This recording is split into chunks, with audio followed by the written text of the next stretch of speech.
Ceres was once a planet. It was announced with confidence. It was welcomed into the solar system's family. It was placed among the worlds that circled the sun, and then it was quietly removed. Today, Ceres carries a different title, dwarf planet. But in 1801, it was something extraordinary. It was the missing world. In the late 18th century, astronomers believed there should be a planet between Mars and Jupiter. The spacing of the known planets followed a rough numerical pattern, what later became known as the Titius Bode law. It wasn't a physical law of nature, but it was persuasive enough to suggest something significant was missing. The gap seemed too clean, too deliberate, so astronomers began to search. On January 1st, 1801, Giuseppe Piazzi spotted a faint point of light moving slowly against the background stars. At first, he suspected a comet. But comets grow tails as they approach the sun. This object did not. It followed a nearly circular orbit. It moved like a planet. It behaved like a planet. And so it was declared one. It was named Ceres after the Roman goddess of agriculture. The discovery was celebrated across Europe. The solar system had expanded. A new planet had been found exactly where mathematical patterns predicted it would be. For decades, Ceres held planetary status. It was included in astronomical tables. It was treated as a peer to Mercury, Venus, Earth, and Mars. It orbited the Sun every 4.6 Earth years, quietly occupying its place between Mars and Jupiter. But the solar system was not finished revealing itself. In 1802, Pallas was discovered in a similar orbit. Then came Juno, then Vesta. Each object shared the same region. Each was smaller than the traditional planets. Each complicated the idea that Ceres was unique. As more objects were discovered, dozens, then hundreds, it became clear that this was not a single missing planet. It was a belt, a region filled with debris, fragments of rock and metal orbiting the Sun between Mars and Jupiter. The term asteroid was introduced meaning star-like because these objects appeared as tiny points of light even in telescopes. Ceres was reclassified. It was no longer a planet. It became the largest asteroid. The solar system had not gained a planet. It had revealed a population. For more than a century, that seemed to settle the matter. Ceres was simply the biggest member of the asteroid belt. But Ceres never quite fit. Unlike most asteroids, which are irregular and jagged, Ceres is spherical. Its gravity is strong enough to pull it into hydrostatic equilibrium. That round shape means its interior likely differentiated into layers, perhaps a rocky core surrounded by an icy mantle. It is not just rubble. It is structured. It is layered. It is a world. In 2006, the International Astronomical Union redefined the word planet. The new definition required three things: orbiting the Sun, being spherical due to self-gravity, and clearing the orbital neighborhood of other debris. Ceres satisfies the first two. It fails the third. The asteroid belt remains crowded. Ceres does not dominate its region gravitationally the way Earth dominates its orbit. And so it was reclassified again, this time as a dwarf planet.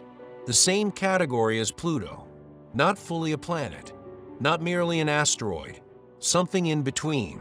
But the label does not change its physical nature. Ceres is about 940 kilometers in diameter.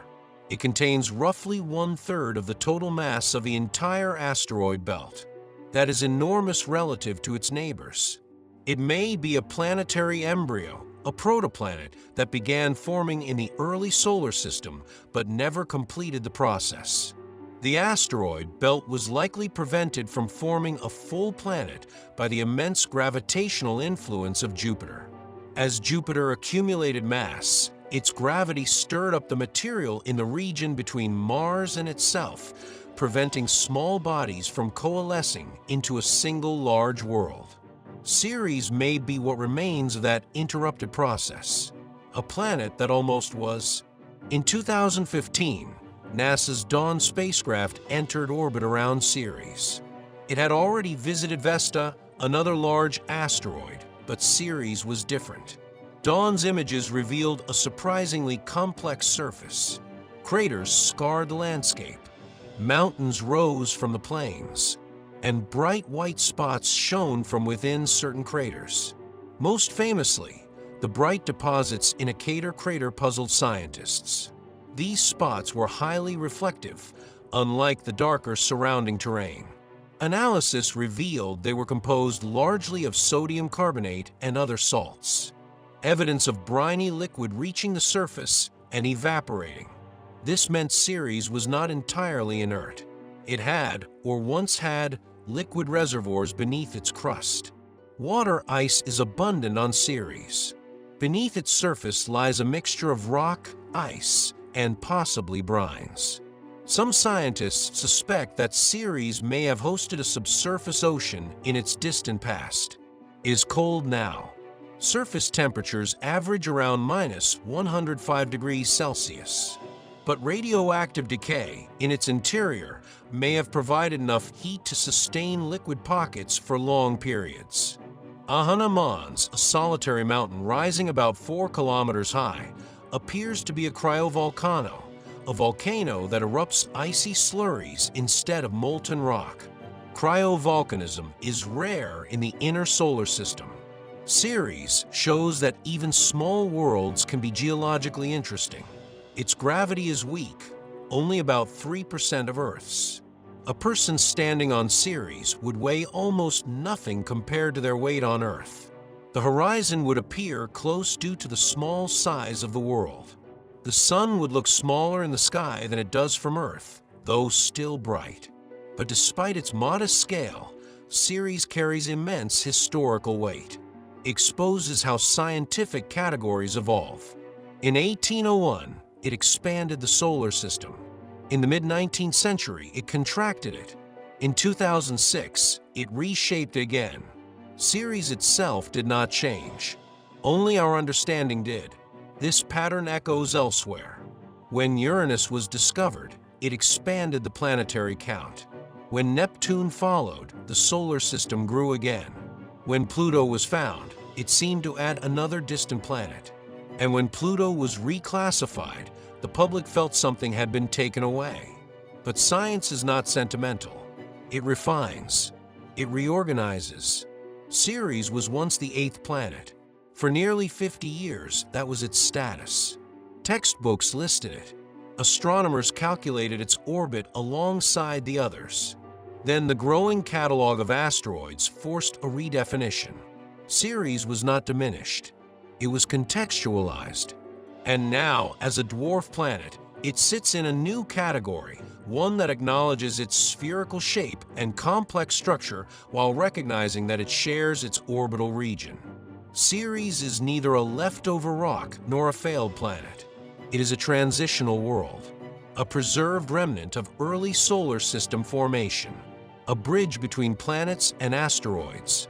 It tells us that planetary formation is not always clean. Not every region produces a full-sized world. Sometimes gravity is disrupted. Sometimes growth is halted.